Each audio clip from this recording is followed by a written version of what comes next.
Hi, I'm Lisa Flagor. I'm a registered dietitian nutritionist, and I'm here today to talk about mindful eating. I know we're kind of in a stressful time, and often when we're feeling stressed, we turn to food to kind of comfort and reduce the stress.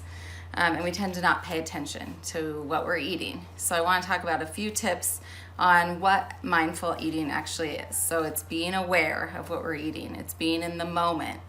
It's giving eating our full attention, paying attention to when our body's hungry and when it's full, and removing distractions. So I'm going to start by one of the most helpful tips I call the hunger, full, or satiety scale. So this is a super simple scale. You can think of it as a 1 through 10. And starting at 1. 1 is going to be you're so hungry you could eat anything. Number 2 is like all food looks good. You're preoccupied with food. It's kind of all you're thinking about. Number 3 is you're hungry. The urge to eat strong, but you're not kind of out of your mind yet. Number 4 is you're a little hungry, but you could wait to eat, but you know that hunger is going to be growing. 5 is going to be neutral.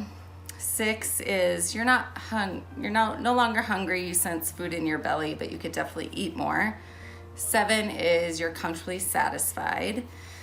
8 is you're not uncomfortable, but you're definitely eating a belly full. 9 is you're getting into being uncomfortable. And 10 is very uncomfortable, even painful, definitely over 8.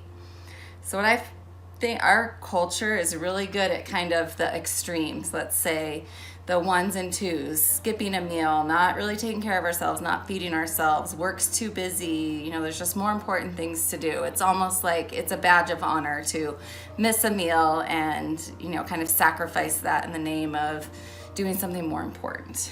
And then often when we get to this 1 or 2, when we go to eat, what happens is we tend to kind of rush through this scale, right? And then we end up, maybe not all the way at 10, but definitely 9 or 10. And then our culture is also really good at when there's good food, more is better, right? So we can definitely end up in this 8, 9, 10 region pretty easily because we've kind of been taught that if something's good, let's just eat more of it. So where we really want to live on this scale is a little more in the center. So it's about a 3 to a 6 or a 7. So checking in with yourself. So throughout the day, am I hungry? Am I starting to slip down into that 3, maybe 2? This is a time to feed yourself. This is a time to take care of yourself. One tip that a friend gave me once was treat yourself like a toddler. So if a toddler starts to get kind of hungry, you don't tell them to wait an hour. They're going to be kind of irrational and hard to manage by then. You're going to feed them when they say they're hungry. So treat yourself that way. You deserve that kind of self-care. And then while you're eating, paying attention to how your body's feeling. Are you really still hungry? Are you starting to feel full? And stopping when you're kind of sensing that fullness.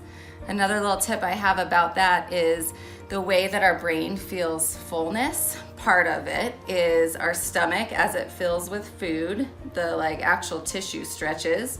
And as those cells stretch or the tissue stomach lining stretches, it sends a hormone up to our brain that says, I'm actually physically getting full. You're gonna wanna slow down.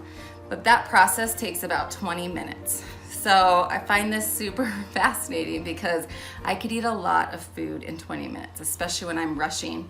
Pay attention to how long your next meal is. It's probably going to be definitely under 10 minutes. It's pretty short. So this is where a good tip would be to sit down with your meals. Take a few deep breaths before you start. Light a candle.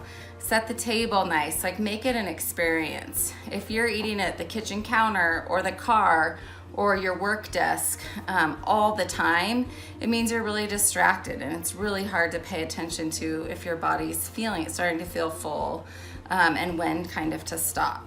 I think of this as a skill that we work on, just like if we wanted to get better at playing tennis, we're gonna practice it. Same with mindful eating. It's something that, again, our culture's kind of taught us to ignore. And that we need to kind of relearn it. We need to kind of train ourselves to be able to do this again. So hopefully that helps when we're thinking about what we're eating and how much we're eating, that really our bodies know what we need. We just kind of need to learn to tune into that and pay attention. I also really recommend savoring your food and really enjoying it. So one of my favorite treats is a cookie, and most people can relate to the two different dynamics in how we eat a cookie. One is maybe going through a sleeve of Oreos and getting to the last one and looking around and thinking, who ate the rest of these? Where did they all go? When in fact it was me that ate them. And you just didn't really even notice where that treat went.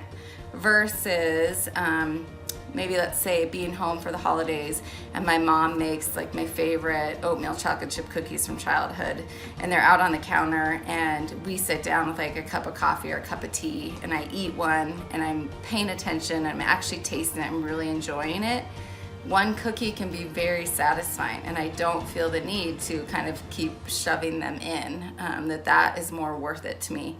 So kind of same food item, but really different experiences. So I just want to encourage you to get distractions out of your meal times, turn off the TV, pay attention to those people that you're eating with, pay attention to your food, notice the color, the texture, the flavors of it, and I guarantee you're gonna feel more satisfied from your food, and therefore you're more likely to eat kind of what your body needs.